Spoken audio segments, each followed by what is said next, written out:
Once again, let me welcome all my dears. We had completed the introductory portion of cancers with causes, and today we are going to discuss about the epidemiology of cancer stomach or gastric carcinoma, then type of gastric carcinoma and different stages of CS stomach. Worldwidely, it is the second most common cause of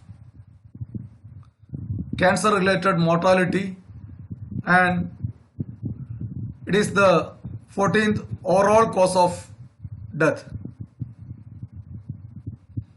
Regarding the male-female ratio, gastric carcinomas are more in males. Why it is more in males? As you know, males are more prone to, or males are more vulnerable with smoking, alcoholism, then drugs, and most possibility of having roadside foodie, etc. may leads to various pathological changes that we already mentioned in our previous class. That is why cancers are, or cancer stomach are, more common in males. Regarding the age factor, most of our patients are usually older than 50 years of age. Usually the age group belongs to 5th to 6th decade of life, that means in between 50 to 60, and at the same time a small percentage of gastric carcinomas can also be seen in younger age group. It may constitute near about only 5%, but at the same time in such condition usually the prognosis may be very poor or very worst. Next, about the risk factors. Most of the risk factors were we already mentioned in our previous class, but let me mention the same. Most of the gastric carcinomas are, that means near about 85-90% of the gastric carcinomas are mainly due to H. pylori infection. Then more than that, autoimmune gastritis, or due to chronic atrophic gastritis, then due to chronic mucosal damage, or high grade dysplasia, gastric adenoma, intestinal metaplasia, and genetic factor.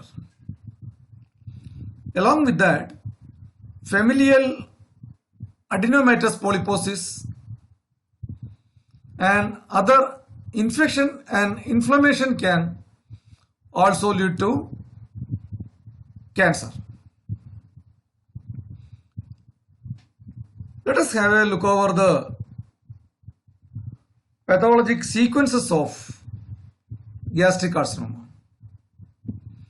In a healthy condition, we can see a very normal gastric mucosa, and after that, due to the above mentioned issues, there may be superficial gastritis, then it may change it into atrophic gastritis, and then it leads to metaplasia, dysplasia, and finally cancer is the result.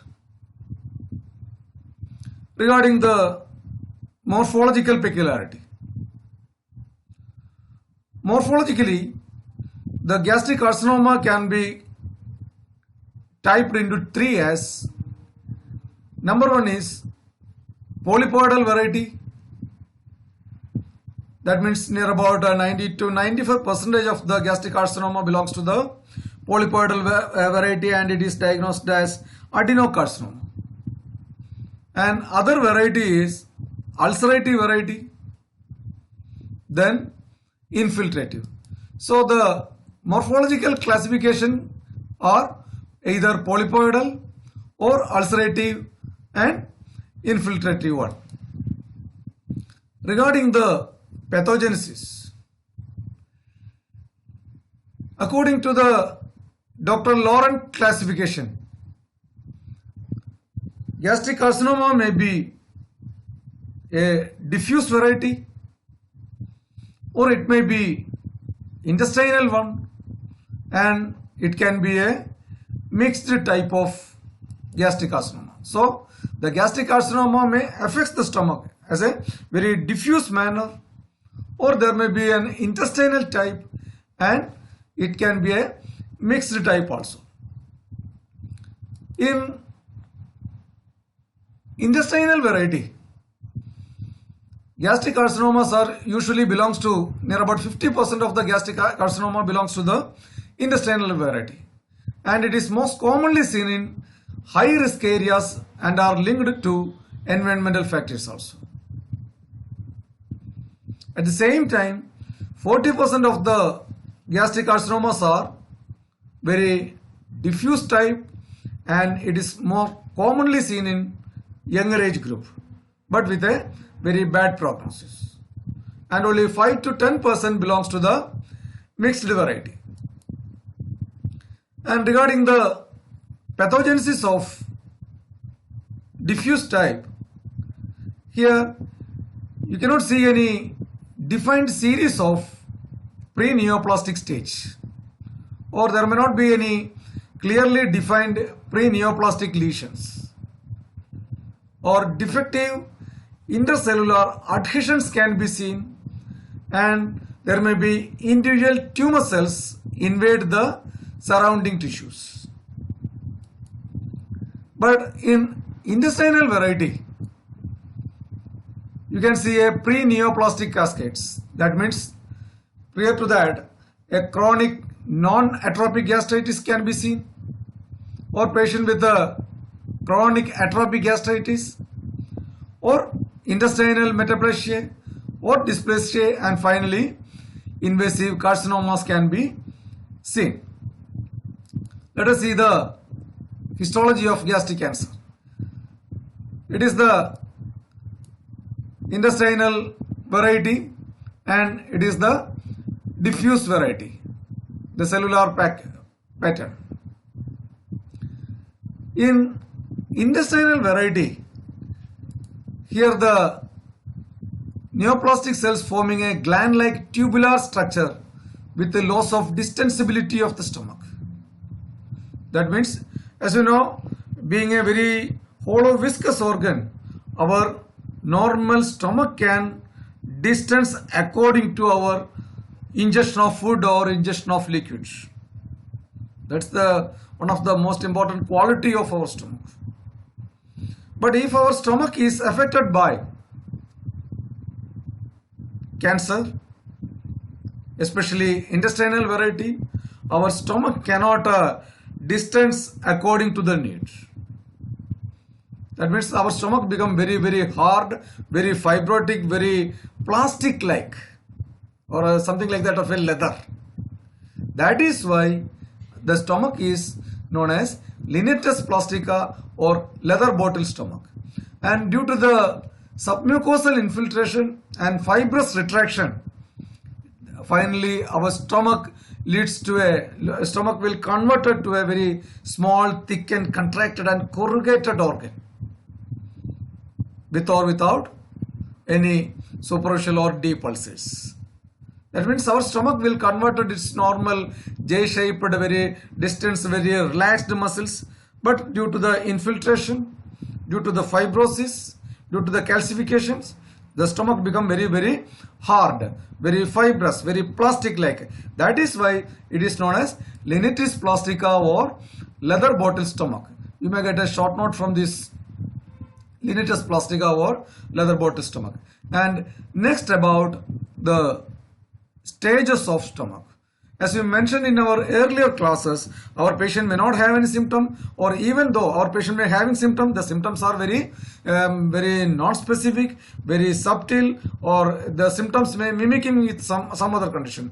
Because all these issues are mainly because of the degree of spread or the degree of stage of pathology. So let us see the stages of cancer. It is divided into stage 0, stage 1, stage 2, stage 3, stage 4. You know that the stage 0, that is, we call it as carcinoma in situ. In carcinoma in situ, the cancer cells are usually limited only to the mucosa. You can see that here the mucosa is only limited with the carcinomatous changes. So the cancer cells are limited only to the mucosa and have not invaded the deeper layer of the stomach. As we mentioned all these things in our peptic ulcer disease, the superficial erosions. Like that, the carcinoma in situ, the carcinomatous changes are usually limited in the mucosa. Okay, and next about it is the carcinoma normal cell, hyperplasia is there, mild dysplasia, then carcinomatous changes begins. It is the stage of carcinoma in situ. And next about the stage 1, slightly and very slowly the carcinomatous changes that affects the beyond the mucosa. Here you can see the tumor invade the underneath of the mucosa. That means it will invade into the lamina propria or submucosa. That means from the mucosa to the submucosa. The neoplastic cells invade the neighboring tissues. That is with the mucosa to the submucosa. It is in stage 1. And in stage 2, the tumor invade from the mucosa up to the subserosa.